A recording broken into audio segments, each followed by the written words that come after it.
Are we recording? Oh, we don't need to. This is the August 20th regular meeting of the Palo Alto Unified School District Board of Education.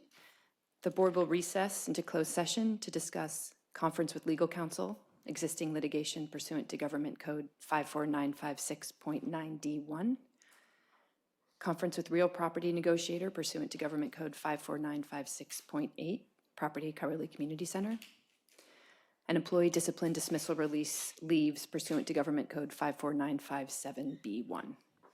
We will reconvene at 6:30. I think we have a speaker.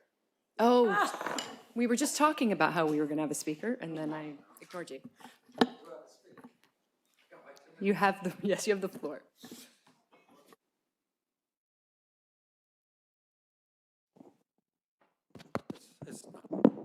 So you know what I'm going to talk about. I'm going to talk about property negotiations. And since I was here last, City Council's met, I think, 5 or 6 times in closed sessions for over an hour and a half each time, and come back and say we have nothing to report. My interest is really, you know, the thousands of kids that are using the facilities there. And Coverly was built in the 1950s. It's 75 years old. You own 27 acres. The city owns 8. There's kind of a commercial for AAA where a family wants to go on vacation and they have a flat tire, and then at the end says, but first we got to get this fixed. And that's what I'm really trying to do, is let Coverly get fixed. And it's been 18 months since you wrote that letter to the city. Coverly closed in 1979, and 1990 you signed your lease with the city. Your lease expires in 2024 this year. I'm assuming they're going to re-sign the lease again. And you're actually getting a pretty good deal from the city. The city gives you per month $290,000 per month. You're going to get a new toilet on the fields there. The city's paying for all the leaks that is going on.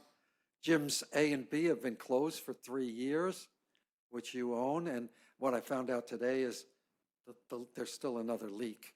And so Gym A is going to be closed even longer. So all what I'm hoping to do is, let's get this fixed, please. Let's do something. Thank you for your time. Thank you. And I'll be back later on my other topic, sugar. Okay. Thank you. We will now recess and reconvene at 6:30.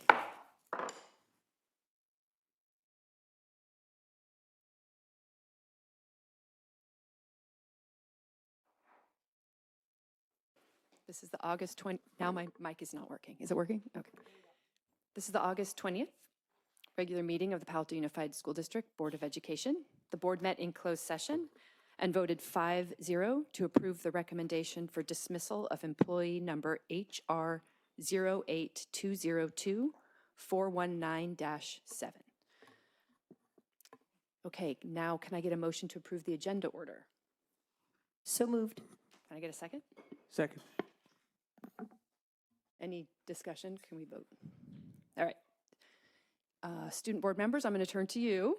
It's your first ever preferential vote. You just say yay or nay. Yay. Okay. Colleagues, all those in favor?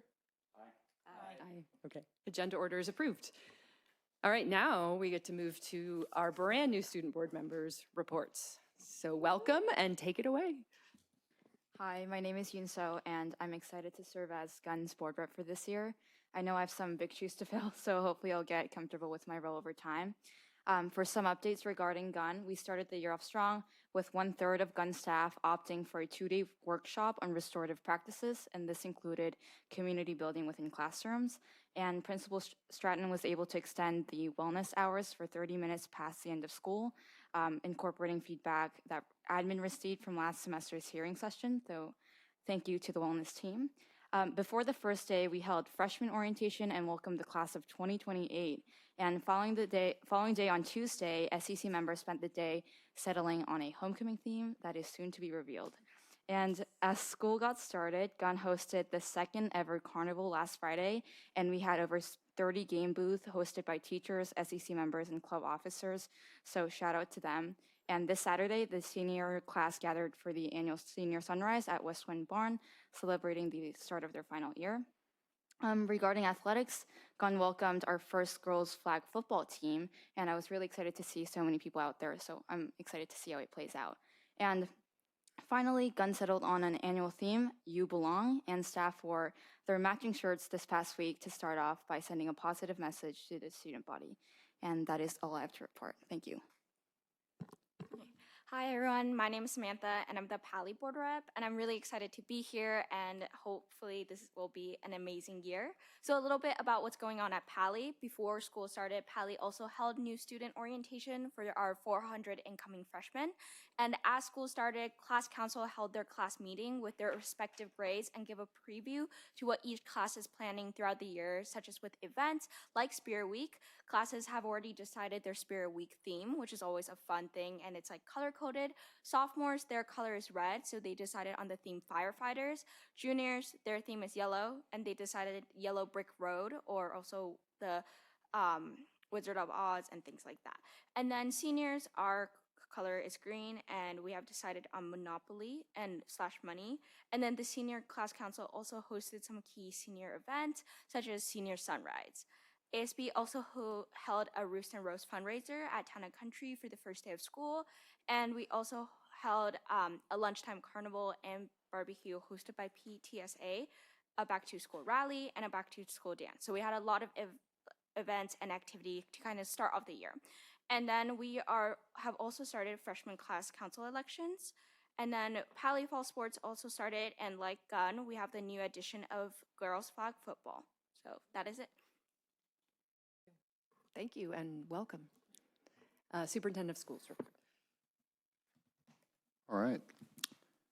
First of all, I'd like to welcome our two new student board reps. So we met before today's meeting, and it's going to be a lot of fun. And, okay, it's not all fun, but there's going to be some fun.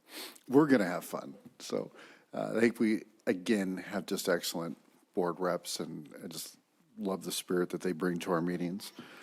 Obviously, this is our first meeting since opening school, and we're excited. This is a pretty fun time of year. We welcomed over 70 new classified and certificated staff members. When I met with the certificated staff members, which includes our teachers, our counselors, psychologists, as I was going around and just introducing myself to each of them, I was struck by the fact that everyone that I asked about where they came from was coming from another school district. So I checked with Mr. Espiritu, who was at the meeting, and said, how many people did we hire right out of college? And he laughed. He said, 1. So of 70 plus new members of the team, all but 1 came here from somewhere else. So that got me really interested. So then as I went around, I asked the new staff members why they chose Palo Alto, and it really came down to 4 bullet points that were themes. Almost everybody checked one of these and several boxes, in no order. Connections to Palo Alto. They either went to school here, they grew up here, they grew up near here, they had family here, they went to Stanford, they had some connection to Palo Alto. The reputation of our school district came up often. Palo Alto, we had a couple tell us that when they received their welcome boxes, which were pretty nice, that come out gift package to all of our new employees, literally tears in their eyes. They were so proud to have been selected to work here with the reputation of the school district. They weren't shy to tell me salary and benefits. They came here with raises from everywhere.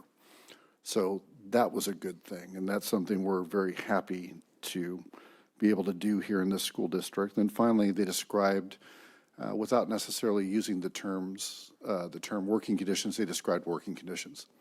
People told me about districts where they had 5 preps out of their 5 classes, they had massive class sizes. They had all these things. So they talked about the conditions that exist here that were really attractive to them. So fun. I'm looking forward to watching these people grow with us over time as well. Also, we opened our 3rd high school, and it's something we've talked about for a while as far as it's coming. And it was actually really emotional when we cut the ribbon and said, it's not coming, it's here. And to walk around and talk to those students about why they were there. And I can tell you this, the profile of a Palo Alto Middle College student is the following. They want to be there for whatever reason they have, and they think it's going to be a good fit for them. That's the profile, period. It is an eclectic group with hand-picked teachers and staff. Everyone on that campus shares something in common. They all chose it, every single person there. And I think it's going to be really, really special to watch that develop over time. I'd like to thank our classified team. When we come back after summer and we're going to the zoo, we're laying on the beach like a bunch of iguanas just soaking up the sun. The classified staff is here the entire time, and they're working, they're preparing. And I'm reminded of that sometimes when I come back and I say, hey, welcome back. They're like, yeah, we've been here all summer. That's very true, and I want to acknowledge that and how appreciative people are about that. All of our sites have been visited at this point by people from our cabinet level just to make sure everything looks good and we're off to a good start. I can tell you this school district does a really good job of opening schools. Every year, they're just pros. It's one of the things that not every district does well. This district always has. It's not something that we changed dramatically and made some improvement. It's just a district that does a really good job there. I want to acknowledge today is my daughter's first day as a classroom teacher in Southern California. So she sent me pictures of her classroom and called me afterwards and told me about her classes of 34 all the way across. But, she doesn't know any better, so it's okay. I said, that's great. But she's excited, and it's fun to get to hear the excitement of the new teacher and remind us all about why we went into these professions. Finally, I want to welcome Sharon Yu, our CBO, to the table. We're really excited to have Sharon here, and really we prepared Sharon for the last 2 years for this position, so she's been doing crossover work and is really coming to us prepared to run right in and hit the ground running. Although I will tell you, every job is a bigger transition than the person transitioning thinks. And as I remind my old superintendent, when I was his assistant superintendent, the difference between being the assistant and the superintendent was more than the 2 feet difference between our chairs at a table. And there's learning that has to take place, but Sharon's going to do it all full speed, and we have huge confidence in her. And the absolute last comment, just want to acknowledge that for everyone who gets an opportunity, it means somebody else left us, and we're going to miss Ann Brown and Carolyn Chow. They were both fantastic teammates and hopefully enjoying some retirement time. So thank you. Thank you. Okay, moving on to our first item, 3A, Spring 2024 CASP results update.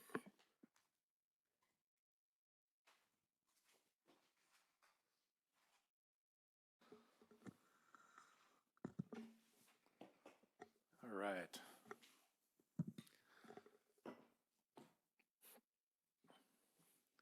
Just 1 second while we get ready here. Thanks for the time tonight. We're going to jump back and forth between Ms. Penny and myself.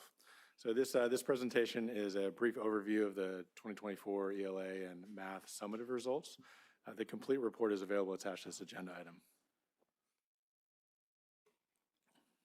So context is important when comparing results over time. Over the years, testing conditions have changed. Testing was waived in 2020, remote in 2021, back in person in 2022, and in 2023 we had record high school participation. And with 2024 results, potentially new data insights. It's also crucial to recognize that even if the student count remains consistent, the group's composition can vary significantly between years if student mobility is high. Thank you, appreciate that. So we get to our key takeaways, and the big key takeaway, our results look about the same as they have for the past few years. So I don't think that's a surprise to anybody. I mean, I think what's important is we continue the work in our schools and classrooms, within the multi-tiered system of support framework, that includes other measures such as iReady and attendance and behavior, so that we can ensure that our struggling students can be identified sooner and provided the appropriate supports and interventions that will meet their individual needs, which will only result in growth in our CAS performance. The last piece is that even though we have our local data, the statewide data is not available yet, which means we can't do comparisons. And that is one of the ways this data is useful. So when it is released, we'll perform additional analysis and see if the trends here in Palo Alto, match or don't match, state and countywide data. So tonight we're highlighting results from 3 student groups: the SWIFT focus group, students with disabilities, and all others. We're looking at a matched cohort groups, noting that a few students may have changed demographic groups over time. The pie chart for each grade level matched cohort has similar proportions, with the SWIFT focus group making up about 16 to 19% of the students. So this chart walks us through understanding distance from standard, or DFS, by comparing DFS to the typical way we look at scores using a bar chart. The green bar represents meeting the standard, with 0 marking the bottom of that bar. With DFS, a score of 0 indicates that the standard has been met. A higher positive number means a higher score for that group of students. So right here we see 2023 results. And here we compare the 2024 DFS with the same group of students in 2023, showing us progress over time for the same set of students. And I'd like to note here that we're looking at ELA results for the 4th grade matched cohort. So let's talk about the 4th grade matched cohort. For ELA, this group is particularly interesting because they were the first to use iReady for progress monitoring. iReady provides our teachers with more frequent feedback, which is more timely than waiting for state assessment results once a year. It's encouraging to see that students' progress over time is stable, consistently meeting or exceeding the standard for our focus group. In 2023, this 4th grade group was PAUSD's high-achieving 3rd grade group. Here we see math data for the same 4th grade matched cohort. Once again, encouraging to see that change over time is stable and that all SWIFT groups are at or above the distance from standard.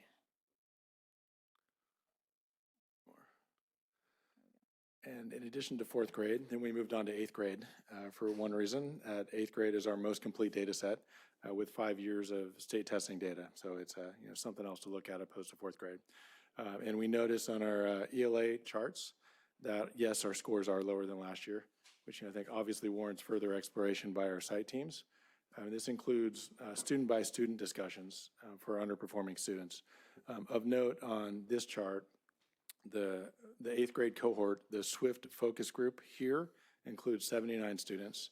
The students with disabilities group includes 42, and the all others group is 363. For math, they are a little bit lower than last year as well, which again warrants further exploration, by our site teams and looking at student-by-student reflection and discussion on what this looks like. And a couple quick reminders on this. One is learning isn't necessarily linear, so we aren't going to see a straight line going up always on this. And until we get the comparable data from our other school districts and state and county, it's hard to determine if this is just a PAUSD trend or if this is part of a larger trend statewide. As we know, CASP is one of the measures that we use to evaluate the performance of our system in various plans and reports. And we're really looking forward to the September 24th discussion when we talk about revising the Every Student Reads initiative goals, where we include some of these metrics and maybe look at them in a way that we haven't before. And finally, to wrap up, quick reminder that we'll have comparative data from the state by October 15th for the CASP, and the dashboard will be released to the public on December 1st. And with that, I'm happy to answer any questions. Okay, well, first, before we move to our questions, we have one comment. Stephen Davis.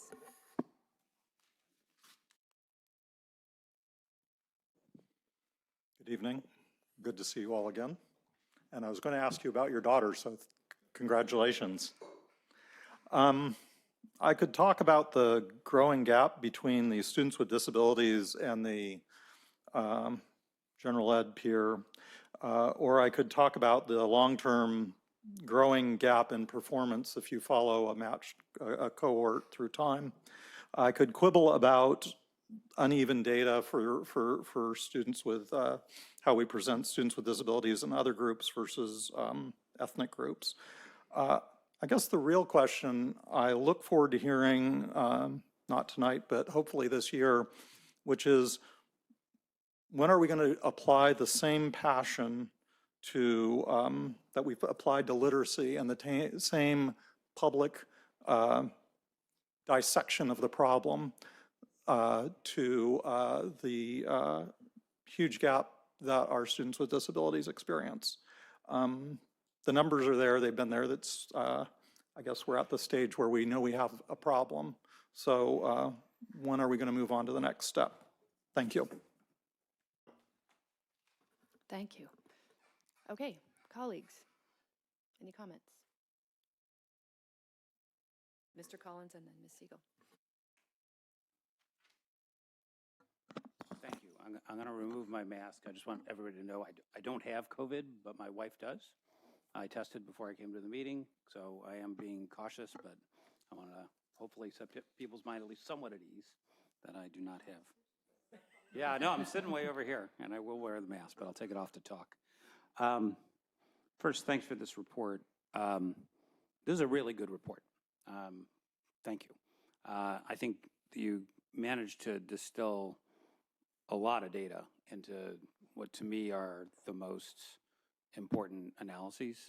The meet and exceed analysis that shows over time how we've done by subgroup for meet and exceed, and then the cohort analysis, which, you know, controls for changes in the group of kids to the extent that we can, right? Because are those when you say matched cohorts, just to clarify, we're matching, these are kids who have been with us the entire time for each series, is that right? That's correct. They have a score with us for all 5 years. So it's literally the same kids, which is the ideal case for doing this kind of analysis. So, you know, I just think this is a really fine report, so thank you. First, I just wanted to point out, and most of the things, comments I'm going to make are not from the presentation, but from the written report. I did want to point out, and I was chagrined that I had missed it because it was in last year's report too.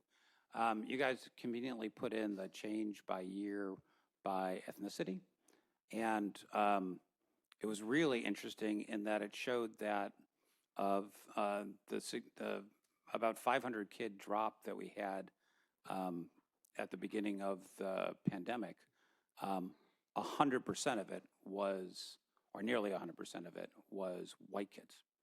You know, all the other bars are basically steady, and then the white bar goes down 500 kids and then stays flat at its new adjusted level. It's striking to see. I know it was striking for you guys. It is worth pointing out that I think there was a little, the timing of that is a little, it looks like we may have pulled in some decline. If you look at the 4 years before your graph starts, we actually lost 300 kids in that cohort, while the other cohorts grew. And so it may be that we actually pulled in some decline that we were expecting to get based on historical trends, but it got pulled into 1 year because of disruption related. But that said, I don't think that accounts for all of it by any means. So it's just an interesting, I don't think it has any educational implications, but it's an interesting reflection of changes in our community. Turning to the performance, on ELA, I do think, you know, we're putting a huge amount of effort into ELA results, particularly in the early grades. One of the things that I think that we have to keep in mind is that a huge input into the early grades isn't going to change the experience for middle school students. who didn't have that same impact in the early grades. A lot of the stuff that I've seen effective in literacy really focuses on getting foundational skills well entrenched in the earliest grades. And to the extent that we started our program when these kids were in, 4th, 5th, 6th grade, you're not going to have the same impact that you're going to have on kids who started with in kindergarten. So that's one of the challenges of these kind of programs is they take time to really bear full fruit. And we see it in our 3rd grade results. We see it in our R-rated results, which show our K through 2 students, but we don't see it in our middle school students. And for the aggregated numbers and for the cohorts of the older kids, we don't see it as much there. So I think I think we just had to keep that in mind as we interpret these numbers. The cohorts were mixed. Some went down, up this year, some went down this year.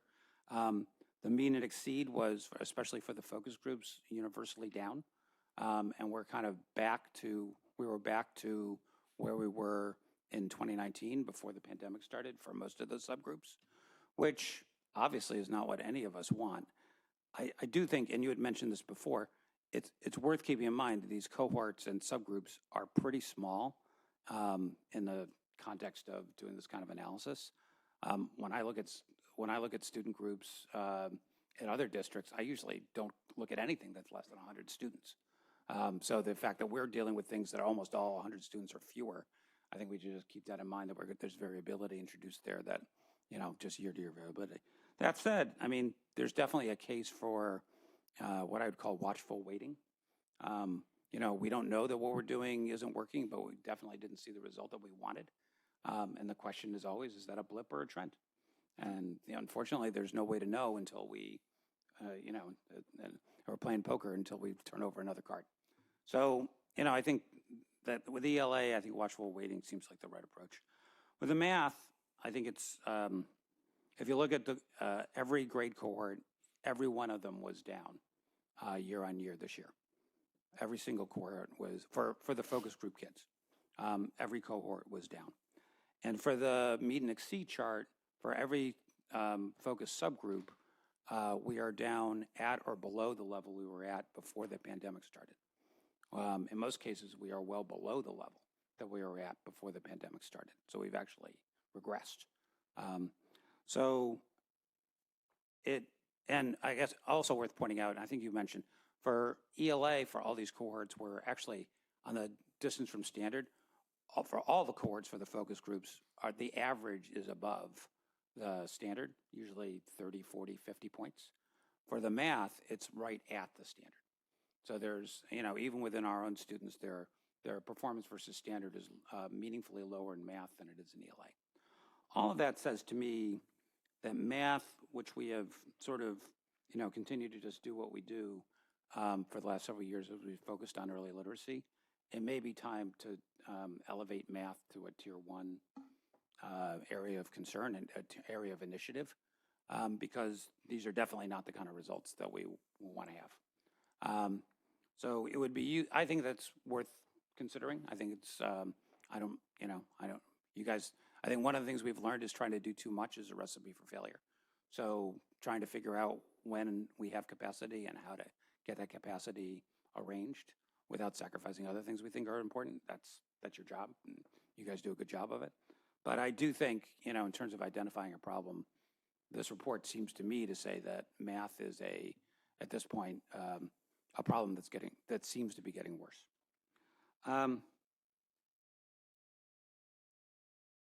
The one thing I'd add is, you had mentioned it just at the end of your report, Derek, is I do think it's hard to interpret these numbers.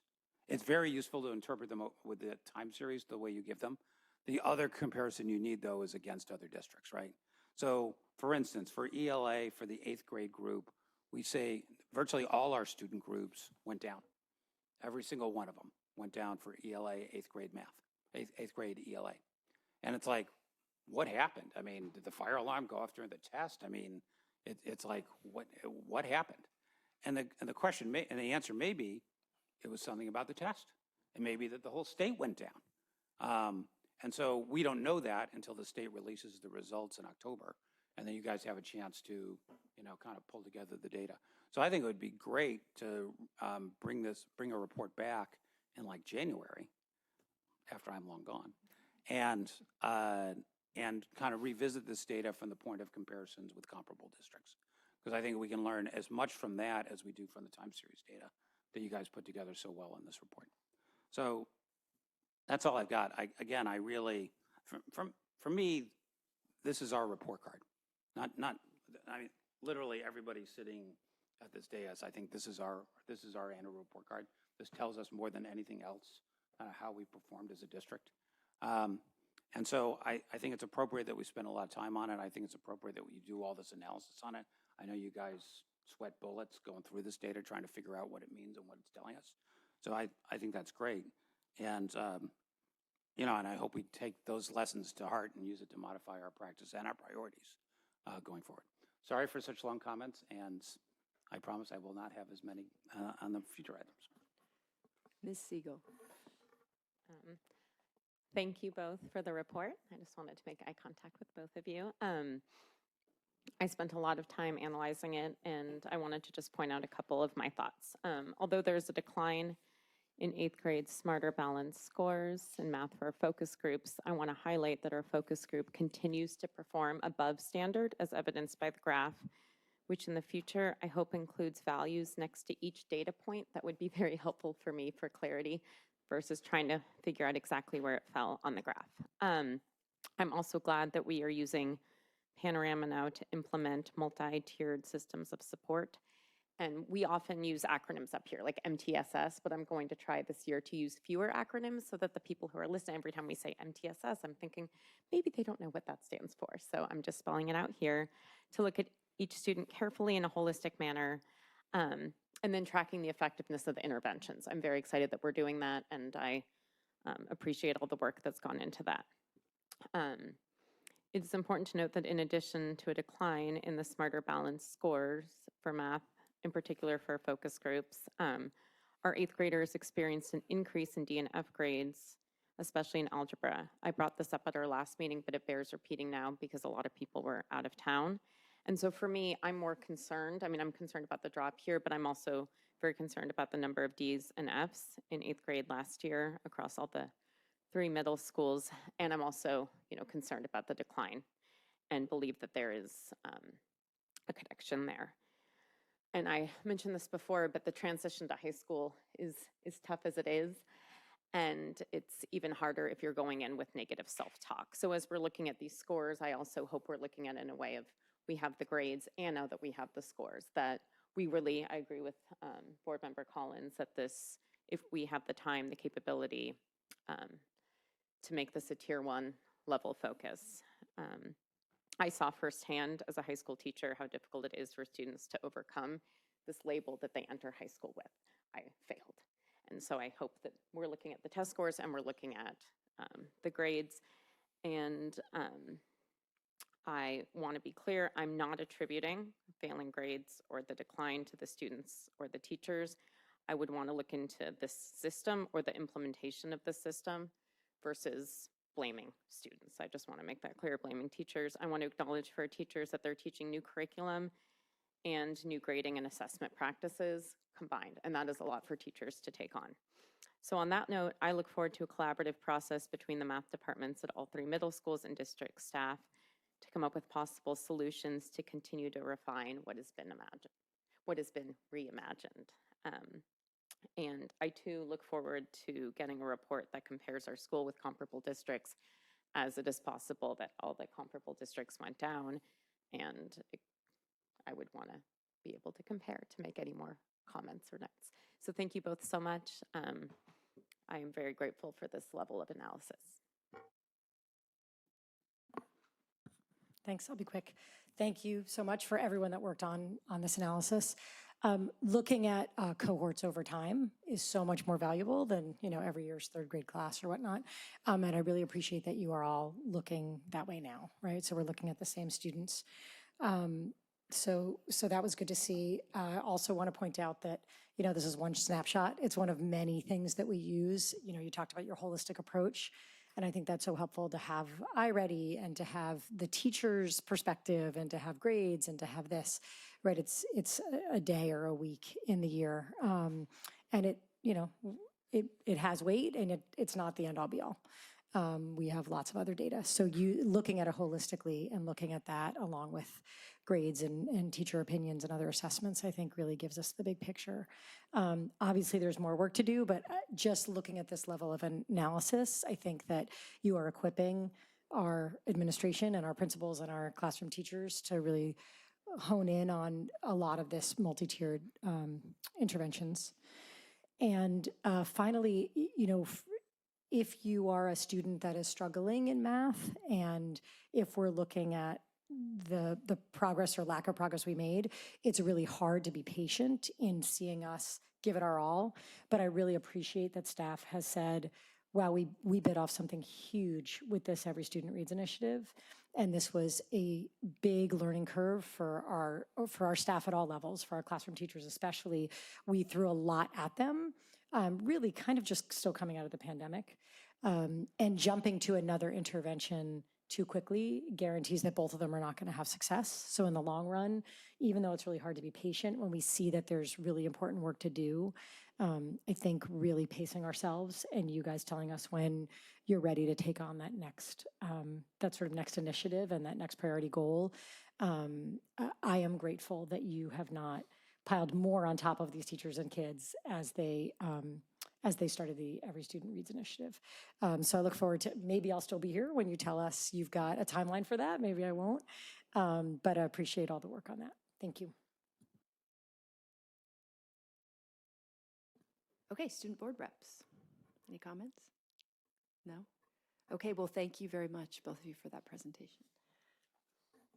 All right, now we're moving on to open forum, and we only have, oh, I missed one, I'm sorry. Yes, update on HVAC systems. Is he here?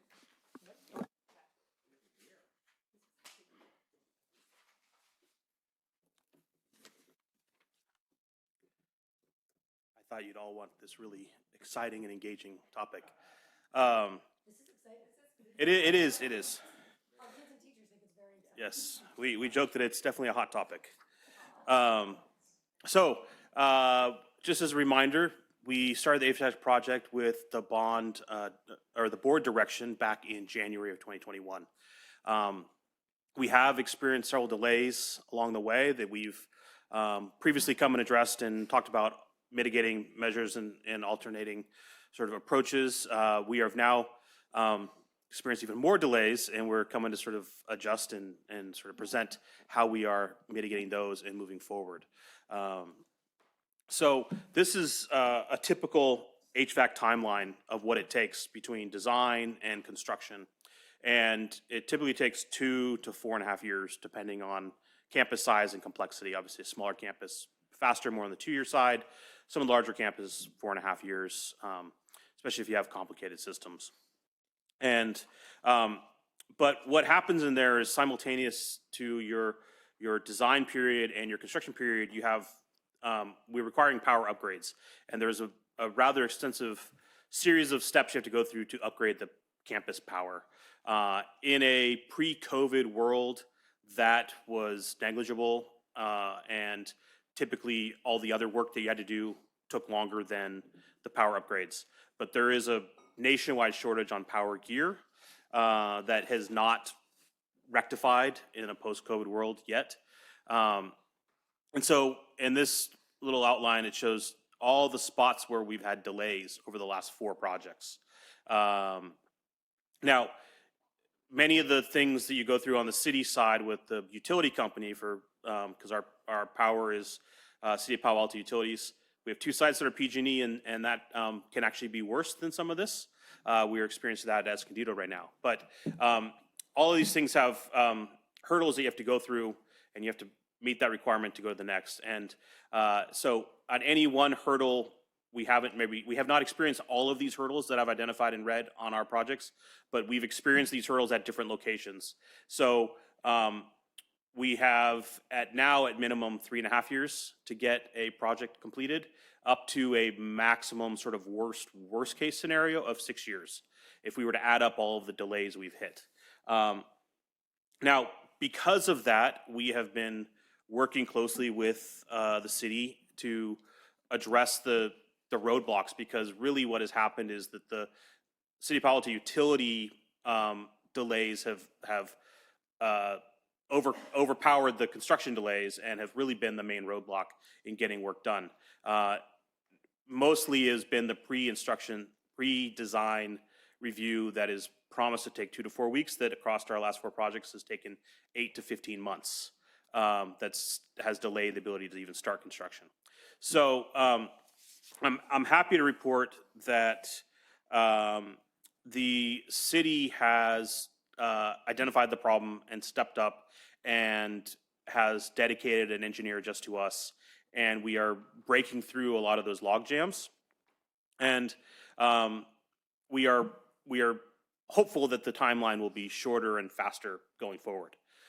So we have done as much as we can while we've been grinding away on this. One thing in recognizing these challenges, before we had a full sort of scope of magnitude of these challenges, was that last fall we shifted and did a sort of a mini project, which was to install HVAC at every elementary campus up to the power capacity that they had, which was not a huge shift, but it was moving the needle somewhat. And so now we have some air conditioning at every single site in the district. We previously had done pedestal fans, and we installed ceiling fans at our hottest classrooms. And what we've done working with the city is we've standardized our designs going forward, so that we have one type of switchgear essentially with 2 different configurations. But that's normally they don't allow that, but they're working with us to allow that, because not only has there been design challenges and delays on their side, but once all that gets worked out, they have to order their gear on their side, and they've experienced the nationwide shortage as well on their equipment. So we're streamlining the work they have to do to help accelerate that as well. So we are hopeful that going forward, we will be working with our dedicated reps. We've already been meeting with them every 2 weeks.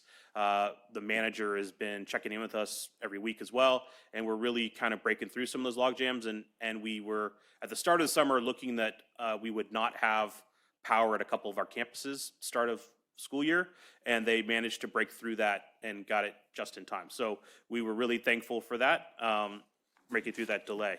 So what we've done is we've broken out our HVAC status across all the sites, and identified, going back from when it was approved, where our HVAC was, and forecast where we will be. Right now, we are currently at 57% HVAC at our middle schools and 52% at our elementary schools. By next year, we'll be at 89%, pending, fingers crossed, the city being able to provide the power at JLS that they're working to do a workaround to do. And our elementary schools will be at 56%. We are, next month, we're gonna bring both contracts for new engineering for all the rest of them, and to buy all the switch gear. So one of the mitigating measures is we've gotten quotes for all the switch gear, and we're gonna be coming forward to go ahead and just purchase that rather than through a contractor. So that next summer we'll do we've split the project into 2, an electrical upgrade and an HVAC upgrade, because the electrical was causing so many of the roadblocks. So next summer, we're gonna be installing HVAC across all our elementary schools that are outstanding, the 7 remaining. Which is why, if you look at the electrical column, there is sort of no, every time I made it red was when we would change the number. So if you look at the 2025 column, there's not really a change other than Hoover coming online and a little bit of work we'll do at Nixon. So then the real big bump again will occur in 2026 and 2027, with some challenges at our 3 sites with the all environmental 2-story buildings that don't have room to squeeze the conditioners in, that we're still working out a solution on, coming in 2028. So we're hopeful with this new strategy and new approach that especially the start of the year next year, our middle schools will be at 89%. The only outlier really is waiting for the green major work to be completed. And then the middle schools will be making swift progress after the electrical grade upgrades are completed. With that, I'll take questions. Thank you. We don't have any public comments, so colleagues, anyone? Ms. DiBrienza. Thank you for your persistent work on this, even though it's going much slower than we all would want. And I just want to thank the city for getting on it. I mean, clearly they took some action and are kind of getting us into a faster pace than we had been, and we're really grateful. And I'm sure our students and teachers and families are grateful too.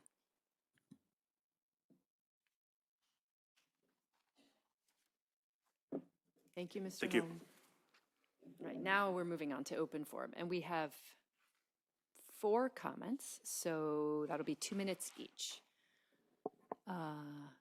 Ken Horowitz, Ezra Rosenberg, and Stephen Davis.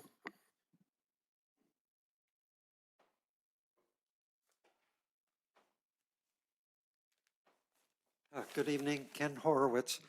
I'm on the Health Advisory Commission for the county, as well as I taught health classes at Foothill College, and our issues have always been the health of our students. And I wanted to share with you, maybe you saw Monday's Wall Street Journal, and I wanted to read a little bit from it and just make you aware of it. Maybe you are or not aware of it, but it says, teens' energy drink habit causes seizures, disrupts class. Young people are staying up late, consuming excess caffeine, and crashing during school. And then, as part of the article, at a local, not here, but in Nebraska, middle school near Omaha, Nebraska, Principal Chad Super estimates 70% of the 700 students regularly consume energy drinks.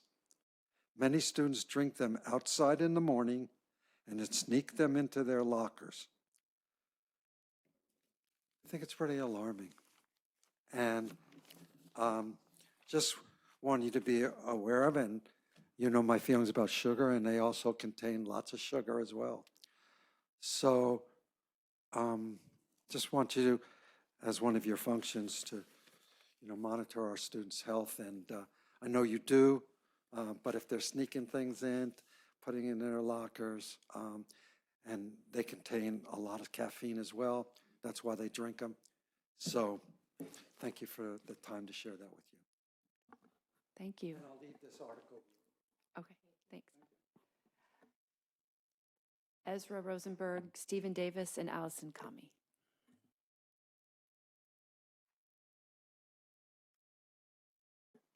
I think Ezra's on Zoom. Is he there?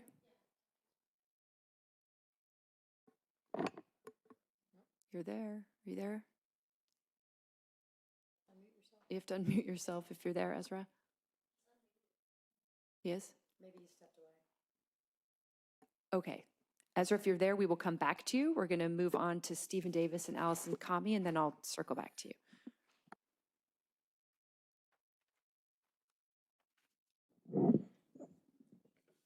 I would like to ask a favor again.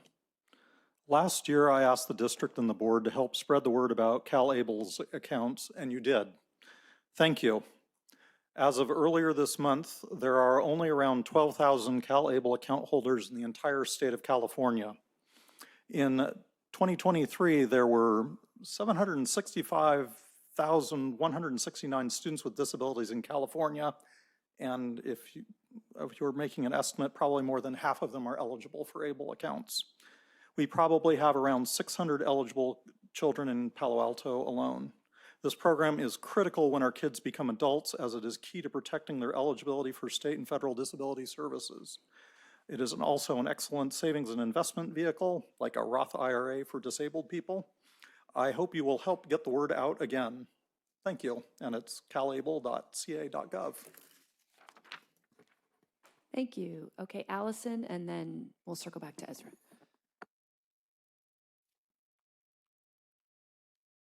Good evening, Allison Kamai. August 26th to 30th, so next week, marks the first annual Be Smart Week. It's a time when we come together to spread the word on the critical importance of secure gun storage to prevent gun violence. One of the smartest things adults can do to keep kids, classrooms, and communities safe from gun violence is to raise awareness about secure gun storage. Smart Week is all about educating communities on the simple steps that everyone, gun owners and non-gun owners alike, can take right now to prevent gun violence. Smart Week is built on the foundation of the Be Smart public education program, which we have and are now rolling out at sites across the district, even this evening as we speak. Be Smart promotes secure gun storage as a means to prevent kids under 18 and other unauthorized users from accessing guns. It also leverages the Be Smart framework to reach more people. So during this week, advocates, community partners, and others can post on social media, supporters can drop off materials, etc. So we ask the board to consider issuing a proclamation recognizing Be Smart Week to recognize the ways that this can protect our communities. Thank you. Thank you. Ezra, are you there on Zoom? No? Is he there? Unmute yourself.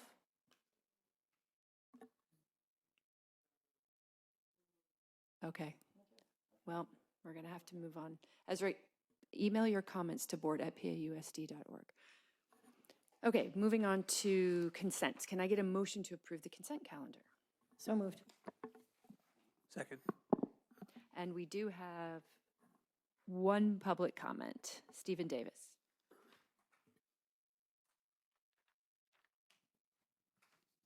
Got 3 very brief items to raise. Item C, I'd like to highlight the board assignments to schools for everyone to see, and in particular, thank the board for adding a board representative for the Coverly programs. Thank you, Shawnette, for taking that on. However, I'm curious how the middle college program will be supported. Item G, I appreciate, this is on the law firms. This is really boring, but actually kind of important. I appreciate the district is reporting to the board and the public on the performance of the district's law firms as part of their contract renewals. I hope the district continues to report on vendor performance and expands this for all of the contracts. It's important to both you and the public that we know how these guys are doing when we renew their contracts or consider it.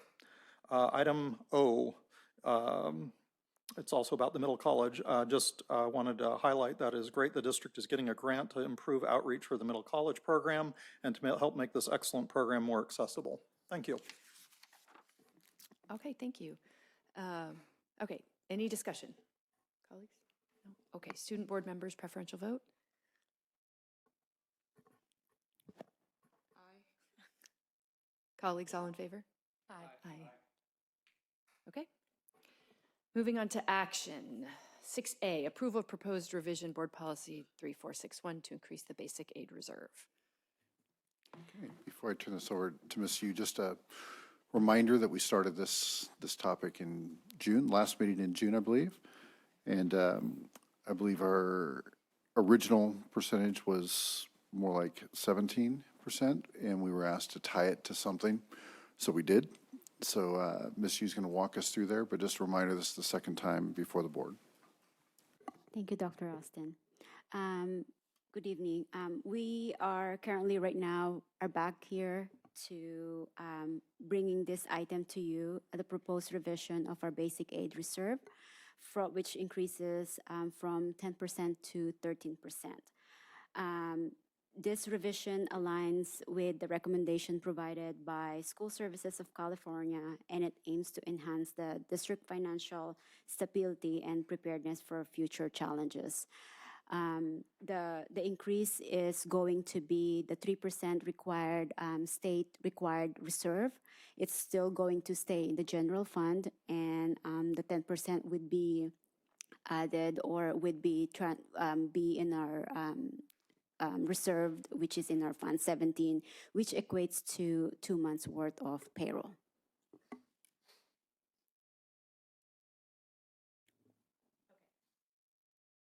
All right, can I get a motion to approve the item first? So moved. Can I get a Second. Okay.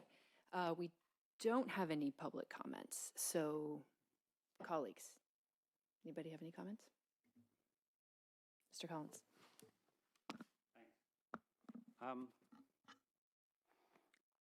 question for staff, and I'm not sure who it's staff, maybe it's you.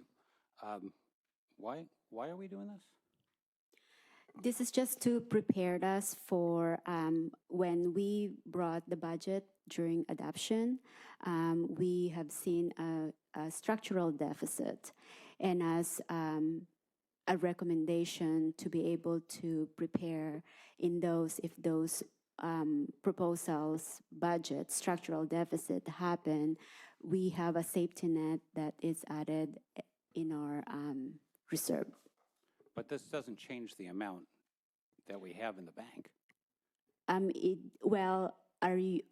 It changed the percentage. It changed now from currently what we have in our Fund 17 is 7%. We are just adding additional 3% set aside to that fund. Just to clarify, the amount of dollars we have in the bank stays the same. We just put some in a bucket that we now call whatever the new bucket is called. That is correct. It used to be in some other bucket. Yes. And the name of this has something to do with economic uncertainty? No, this is what it's called the basic aid reserve. The economic uncertainty is the state reserve requirement, which is the 3%. And why do we need a basic, what's the purpose of having a basic aid reserve? Because our revenue is tied to our property tax compared to the standard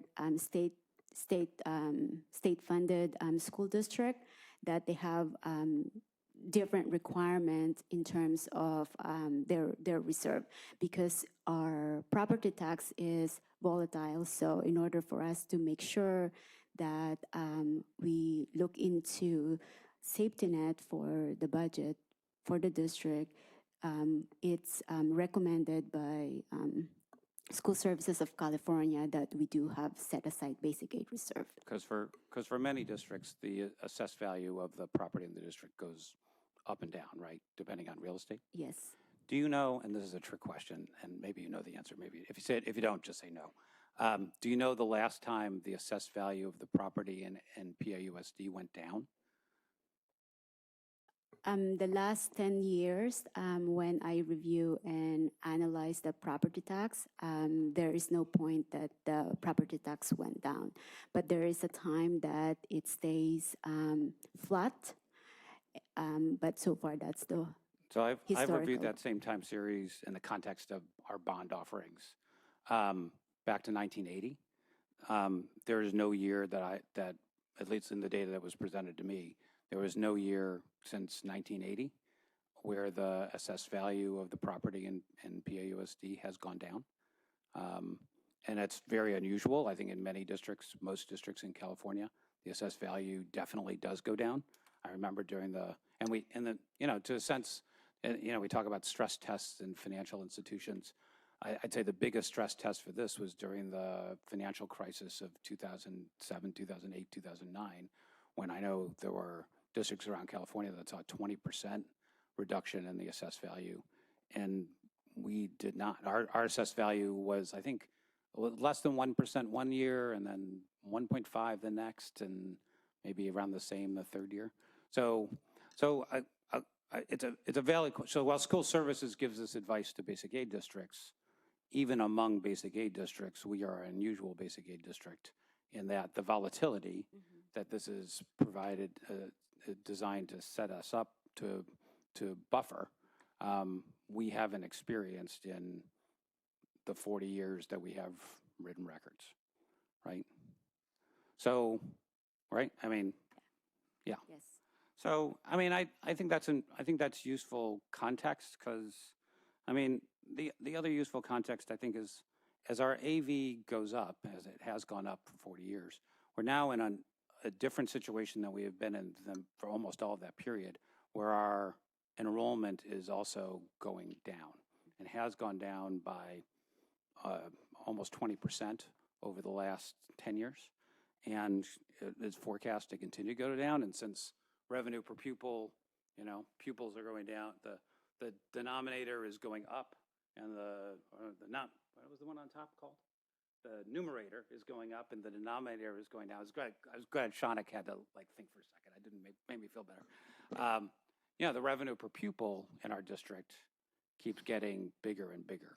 And just for context, I mean, I looked up some Palos Verdes where Dr. Austin used to teach. Their budget for next year is about $13.4 thousand per pupil.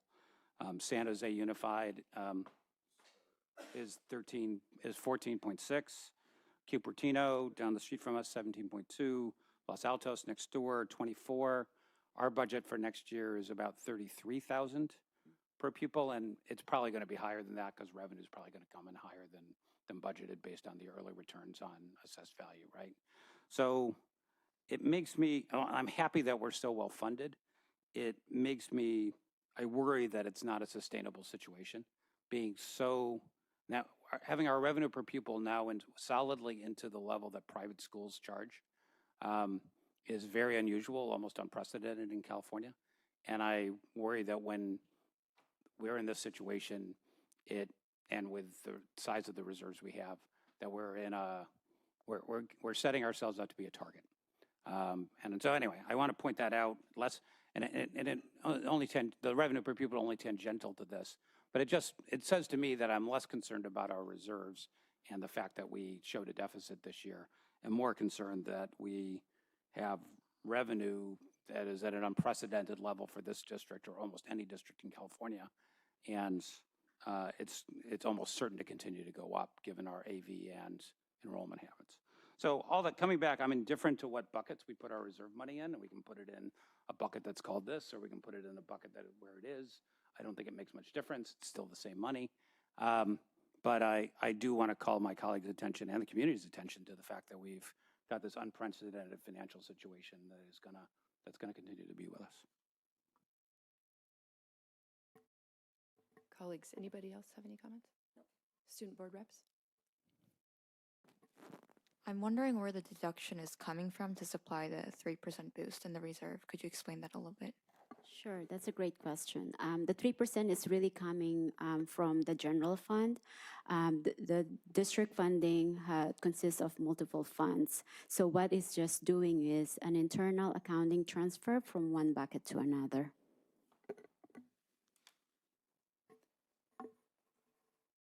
I just want to add that this is in front of us tonight because this policy was adopted in 2004, and I think the last time it was revised was 2010. I can't remember.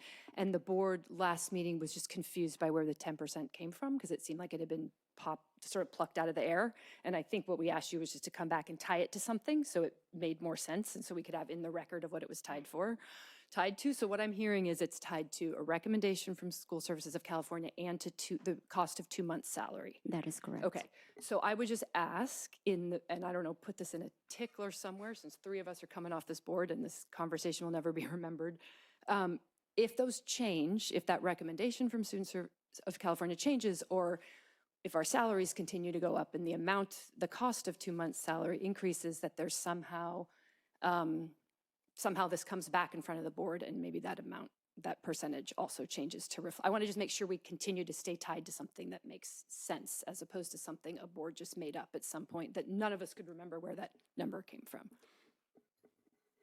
We will do that. Thank you. All right. So now this is on for action. So we got a motion. So student board member preferential vote. Aye. Okay, colleagues, all in favor? Aye. Aye. Okay, And I vote no. and so that's Vicky, 4-1. Okay. Item 6B, approval of Amendment 5 to the facilities lease for Hoover Replacement Campus Project. Mr. Holmes again. Hello, good evening again. So we have, as you recall, we've brought several amendments because we've been working as we've still been developing things. And so I'm excited to report to start that our first buildings are going up on September 17th. So the one-story kindergarten buildings have been under fabrication currently, and they will be going up very soon. So this represents the final GMP total to get the whole project together. So this is the last tranche that we need to approve as part of Amendment 5 to the facilities lease. And then we also included a 5% change order contingency of 2.9. So the approval is 29.6 and then a 2.9 change order contingency. That brings the total project to 59.4, including the change order contingency, a total authorization of 62.3. All right, thank you. All right, first, can I get a motion to approve the amendment? So moved. Okay, in a second. Okay. I do not see any public comments, so we can discuss. Colleagues, anybody have anything to say? Go. Okay. Student board members.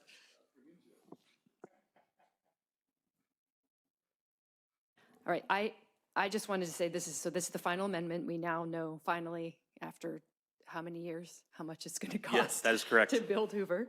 Yay. And so now my question is, when do we know when construction's going to begin, and how long is it expected to take? Well, so we already started construction Right. last April with the the demo and and- everything. right. The first phase will start September 17th. Okay. So right after the next board meeting. And then we are still working through DSA approval on the two-story portion. And so we are forecasting that being sometime late spring. And we are forecasting a completion by winter of 2025. So still well on track for Hoover to move out of Greendale when we expected them to move. Yes, so we originally proposed a fall or winter of 2025, and we are on track for that. All right, thank you. Thank you. Okay, now we are moving on to information items. We have no discussion. Oh, that was an action item, sorry. I went too fast. Okay. All right. Student board member preferential vote. Yeah, we moved. You moved. Colleagues, all in favor? Aye. Okay, Thank you. now we're moving on to information items. And before we talk, we have one comment. Stephen Davis. Number 8, correct? Or information items? Yes. I just want to be sure I'm talking at the right time. Okay, this is item 8D, the calendar for the board is in here. Excellent, sorry. I am concerned that there is no visible agenda item to discuss the serious 8th grade failure problem that was shared at the last board meeting in June as an information item. To remind everybody who was on vacation, 15.3% of 8th grade students ended up with a D or F at JLS, up from 11% at mid-year, 7.3 at Fletcher, up from 2.9% at mid-year, and 14.7% at the end of the year, up from 10.5% at mid-year. It looks like this had been flagged mid-year, but the interventions clearly didn't look like they succeeded, as the end of the year numbers were notably worse, and that the problems were highly concentrated in Algebra 1.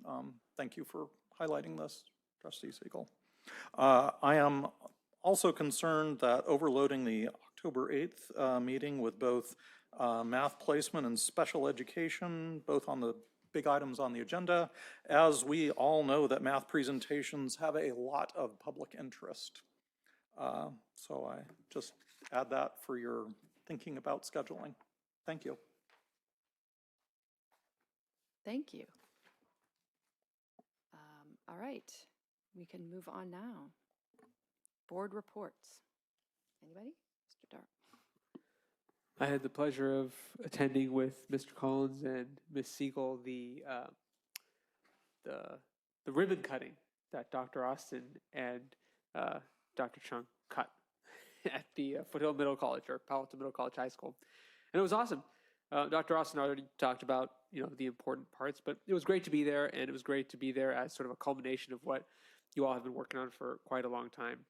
Great to see the students talk with the teachers. Everyone was very excited, especially about the idea of, building a school culture from scratch, which is sort of a daunting task and also a very rare opportunity in the district. So very excited for the students and the teachers and how that school develops.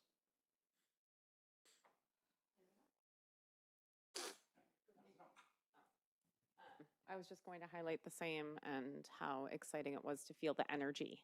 Sometimes at a first day, there's mixed energy, but the teachers were so excited. I loved discussing with the English teachers how they were going to take a high school or middle school English curriculum and modify it to teach it at Middle College. And the students, as Dr. Austin mentioned, why they were there, when I went and talked to students, they were so varied. There was not one identical answer between students. So it was very exciting. I also just wanted to share that I attended the first day of school at my liaison schools, JLS, Ohlone, and El Carmelo, and I wanted to thank the principals for inviting me. And I also wanted to thank, in particular, Elsa at Ohlone, because I happened to visit during lunch, and she invited me to tag along with her for the lunch period. And it was, she not only knew the students' names, she knew their siblings' names. She was asking about the siblings' names.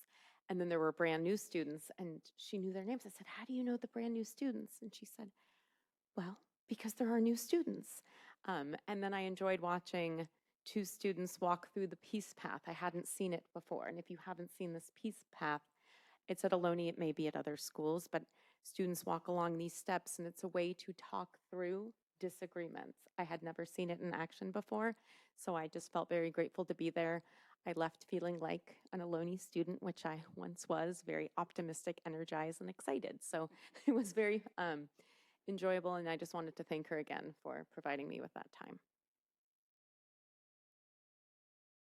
Just very briefly, like my colleagues, I was at the Palo Alto Middle College ribbon cutting, and as I said to a couple people today, I don't know how much I'll remember of the things that I did in my 8 years on the board, but I absolutely will remember that.